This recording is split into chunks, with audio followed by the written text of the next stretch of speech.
Bismillahirrahmanirrahim. Alhamdulillahirrabbilalamin. Allahumma sholli ala Sayyidina Muhammad wa ala ali Sayyidina Muhammad. Assalamualaikum warahmatullahi wabarakatuh. Halo teman-teman, apa kabar?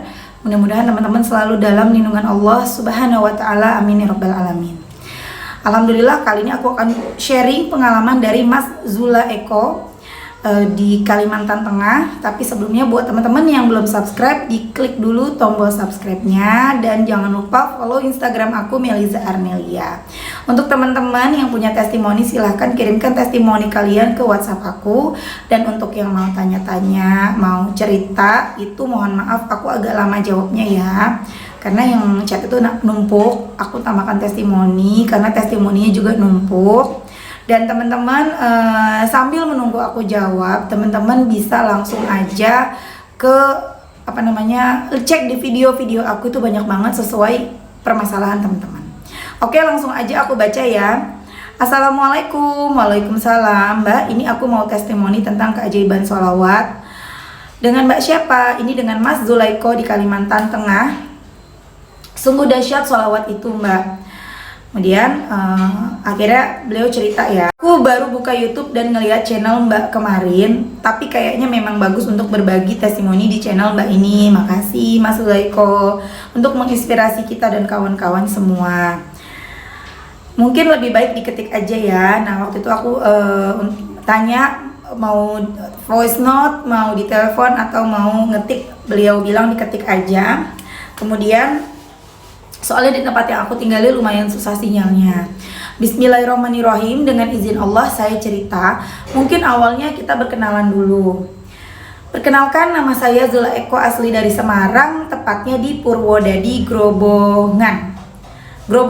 Alhamdulillah saya dapat pekerjaan yang cukup besar amanahnya, yaitu memegang jadi admin gudang atau bagian mengurusi kebutuhan karyawan dan fasilitas di salah satu perusahaan swasta di perindustrian kelapa sawit di Kalimantan Tengah. Pada saat itu usia aku bekerja di perusahaan itu kurang lebih udah 10 tahun, dan baru kurang lebih 2 minggu yang lalu saya mendapatkan informasi dari atasan saya bahwa saya mau dimutasikan atau dipindahkan jadi personalia, bagian ngurusin keuangan. Jadi naik lebih tinggi jabatannya, gaji karyawan, dan masih banyak lagi yang lainnya. Begitu kagetnya aku, Mbak, mendengar kabar itu. Karena apa? Saya kaget karena jabatan itu terlalu tinggi dan terlalu banyak resikonya. Dan satu lagi, saya nggak mampu untuk memikul kerjaan seperti itu. Akhirnya saya pulang dengan hati sedih dan bingung harus bagaimana ini. Sampai malam pun aku masih memikirkan dan cari solusi hingga tengah malam belum bisa tidur. Akhirnya aku melakukan sholat witir dan hajat, minta kepada Allah Subhanahu wa ta'ala agar dikasih jalan dan dimudahkan olehnya, dan tidak lupa habis sholat seperti biasanya membaca sholawat Jibril yang aku baca waktu itu. Ya alhamdulillah, Mbak, saya udah mengamalkan sholawat Jibril ini kurang lebih udah 2 tahunan. Keesokan harinya aku tetap bekerja seperti biasa, tapi dengan perasaan yang kurang bersemangat. Lagi galau bahasa trennya, nggak seperti biasanya. Semakin kepaksa kerja, semakin kacau pikiran saya, semakin berat dan nggak konsen lagi untuk melakukan pekerjaan. Sampai makan pun nggak selera. Kemudian setelah pulang dari kantor, dan waktu itu hari Jumat tanggal 24 September 2021, malam harinya, berarti malam Sabtu, saya pun kembali membaca sholawat Jibril lagi setelah melakukan sholat, tapi tetap berharap bahwa saya akan diberi jalan keluar yang terbaik menurut Allah maupun menurut aku. Dan kenapa? Di hati saya selalu berbisik bahwa saya udahlah berhenti aja dari pekerjaan ini. Akhirnya pagi Sabtu saya minta izin cuti sehari untuk menenangkan pikiran sejenak dan memikirkan gimana langkah selanjutnya. Dan kebetulan waktu itu saya kurang enak badan, Mbak Mel. Singkat cerita, di hari Minggu tanggal 26 September kemarin, kira-kira jam 10-an lah, aku iseng nih buka YouTube dan cari tentang keajaiban sholawat atau keutamaan sholawat, dan kebetulan saya nemu channelnya Mbak Amel ini. Entah kenapa aku tuh ngerasa bahwa ada yang kurang bener gitu cara aku meminta dan berharap membaca sholawat agar dapat ini dan itu sesuai keinginan. Misalnya minta uang, dikasih uang langsung sesuai yang kita inginkan. Ternyata ternyata belum dikasih juga. Setengah kecewa juga itu Mbak Mel.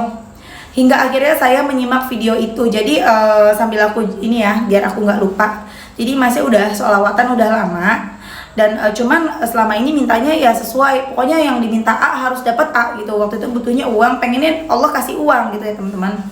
Kemudian lihat video aku dan akhirnya merubah mindsetnya gitu ya. Hingga akhirnya saya menyimak video itu sampai selesai dan aku dapat ilmunya lantaran Mbak bilang bahwa kalau baca sholawat jangan lihat hasil tapi fokus aja ke ampunan Allah. Keampunan Allah dulu, nanti Allah yang selesaikan. Dengan caranya dan nasihat Mbak ini menyentuh banget bahwasanya saya kurang benar niatnya selama ini. Hingga akhirnya aku memulai membaca sholawat sesuai yang Mbak sarankan. Dan akhirnya setelah saya coba hati semakin ikhlas dan tenang terus pasrahnya juga ada, terus pasrah gitu ya. Dan doa yang saya panjatkan pun gak banyak lagi, cukup minta selesaikanlah urusan kami ya Allah. Dan akhirnya keesokan harinya saya memutuskan untuk resign dari pekerjaan itu dan memutuskan cari pekerjaan yang baru. Kerja apa aja yang penting halal. Sesampainya di kantor saya menanyakan dulu cuti saya masih berapa hari Mbak, tanyaku. Ternyata masih ada 14 hari. Alhamdulillah lumayan lah untuk bisa nenangin pikiran dan untuk cari lowongan pekerjaan yang baru, kataku dalam hati. Singkat cerita, aku langsung masuk ke ruangan atasan aku. Kalau di kantor aku namanya kasih atau lainnya mengurusi sebagai segala macam keuangan dan lain-lain. Sesampainya saya di ruangannya, saya langsung menyatakan kepada atasan saya bahwa saya mulai hari ini ingin resign dan keluar dari perusahaan ini. Apa respon atasan saya? Begitu kaget dan tercengang mendengar kabar itu. Terasa tidak percaya. Kok tiba-tiba mau keluar? Katanya ada apa? Dia bertanya kenapa kok mau keluar? Saya jawab saya nggak mampu Pak apabila disuruh menggantikan dan posisi sebagai personali atau ngurus gaji karyawan dan lain-lain. Dan apa jawaban dari atasan saya? Saya nggak rela kalau Bapak resign dari pekerjaan ini dan cari orang seperti Bapak itu susah. Yang mampu menghandle bukan cuma satu pekerjaan dan cari orang jujur seperti Bapak ini susah. Kalau cari orang pintar itu banyak, orang pandai itu banyak, tapi cari pengganti seperti Bapak itu sulit, butuh waktu dan proses. Itu pun mungkin gak seperti Bapak katanya. Dengan air mata berkaca-kaca, saya jawab lagi, nanti juga ada Pak pengganti saya yang lebih baik, pintar dan jujur, juga lebih bagus daripada saya, sambil saya kasih kunci gudang yang udah lama saya pegang, kurang lebih 5 tahunan. Tampak sedih lagi Bapak kasihnya, ditambah saya bilang keputusan saya udah bulat dan tidak bisa diganggu gugat lagi. Tambah lagi pusing dan sedih atasan saya, hingga akhirnya saya dipanggil oleh atasan saya lagi, tapi jabatannya lebih tinggi dari kasih yaitu manajer perusahaan. Ia tanya kepadaku, apa benar kata Pak Kasih Bapak mau resign? Tanya dia. Saya jawab, iya Pak, saya mau resign dan keluar dari pekerjaan ini. Dan beliau pun kaget dan serasa nggak percaya. Secepat itukah? Kata beliau. Saya jawab lagi, iya Pak. Dan anehnya Mbak Mel, atasan saya tadi manajer perusahaan bilang bahwa saya nggak jadi dipindah dan tetap bekerja seperti biasanya menjadi admin gudang. Biar nanti masalah pertukaran pekerjaan aku yang urus dan aku yang tanggung jawab, sambil memohon agar aku nggak jadi resign dan keluar dari perusahaan dan juga memegang pundakku. Dan kembali berkata, Bapak jangan keluar, seakan-akan dia sangat membutuhkan saya untuk tetap bekerja dan bertahan. Masya Allah, dimana-mana orang lagi susah cari kerja ya teman-temannya, sementara si Bapak Zula Eko ini benar-benar pengen resign tapi sama perusahaannya nggak diizinin gitu, karena bapaknya orang jujur, orang baik, orang bagus ya bekerjanya ya, Masya Allah. Dari cerita di atas itu artinya adalah Allah berkehendak atas segala sesuatu. Apapun yang kita inginkan belum tentu yang terbaik bagi kita. Allah Subhanahu wa Ta'ala lah yang lebih tahu mana yang cocok dan mana yang tidak cocok bagi kita. Saya yakin dan percaya bahwa salawat yang kita amalkan dan kita baca mampu menjadi wasilah dan pertolongan bagi Allah kepada kita, apapun masalahnya, apapun keluhannya dan problemnya. Ayo perbanyak sholawat, perbanyak berdoa, dan yakin bahwa wasilah membaca sholawat atas Nabi Muhammad SAW di samping dapat syafaat di hari akhir dapat menolong kita di dunia dan akhirat, memudahkan urusan dan menunaikan hajat-hajat kita baik di dunia maupun di akhirat. Terima kasih Mbak Mel atas izinnya untuk testimoni tentang keajaiban sholawat, dan alhamdulillah lantaran saya nonton channel YouTube Mbak Melisa, saya jadi bisa untuk memperbaiki niat. Jikalau sholawat jangan lihat hasil tapi fokus ke ampunan Allah. Biar Allah nantilah yang menyelesaikan urusan kita. Dan saya minta doanya besok saya mulai bekerja kembali. Mudah-mudahan saya diberi kelancaran, kemudahan, dan selalu ingat perintah dan membaca sholawat secara istiqomah lagi. Buat Mbak Meliza, terima kasih sekali lagi dan kami doakan mudah-mudahan tambah sukses channel YouTube-nya, amin. Dan lain-lain semangat untuk mengupload video-video menginspirasi tentang keajaiban dan keistimewaan membaca sholawat, dan keluarganya menjadi keluarga yang sakinah, mawaddah, warahmah, amin, amin ya Allah. Makasih doanya ya. Maaf yang ini Mbak, jadi masnya tuh nonton video aku yang ini, keajaiban sholawat Allah menolongku dari tagihan 70 juta. Itu aku masih tinggal di rumah yang lama, tempat aku yang lama itu suasananya nggak bagus banget ya teman-teman buat bikin video, dan itu aku bikinnya di dapur dan masih seada-adanya gitu ya. Ya ampun. Nah itu tadi teman-teman, masya Allah banget, dahsyat ya teman-temannya. Jadi Mas Zulaiko ini sudah sholawatan sejak 2 tahun, udah 2 tahunan. Cuman beliau pada waktu itu sholawatnya masih yang pokoknya harus dapat sesuai dengan keinginan saya, yang saya maunya itu gitu kan. Nah waktu di sini Mas Zulaiko tuh lagi butuh uang deh kalau nggak salah ya, dan sama Allah tuh ditaikin jabatan. Sebenarnya itu juga jalan dari Allah ya, cuman karena Mas Zulaiko merasa tidak mampu, tidak sanggup, kemudian Allah memberikan jalan keluar lagi, ngomong sama Allah, bersolawat, minta yang terbaik, Allah kasih jalan terbaik dari Allah.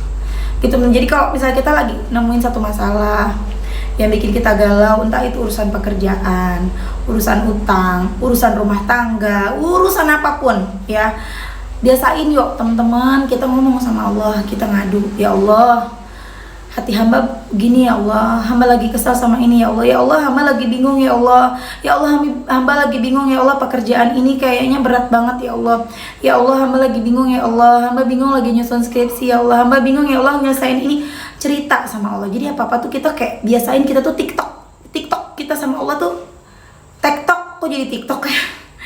TikTok sama Allah, dikit-dikit ingat Allah, dikit-dikit ingat Allah. Jadi lagi ngapain, misalnya lagi ngeliat nih, kayak tadi aku habis lihat-lihat perumahan kan di Tarakan sini.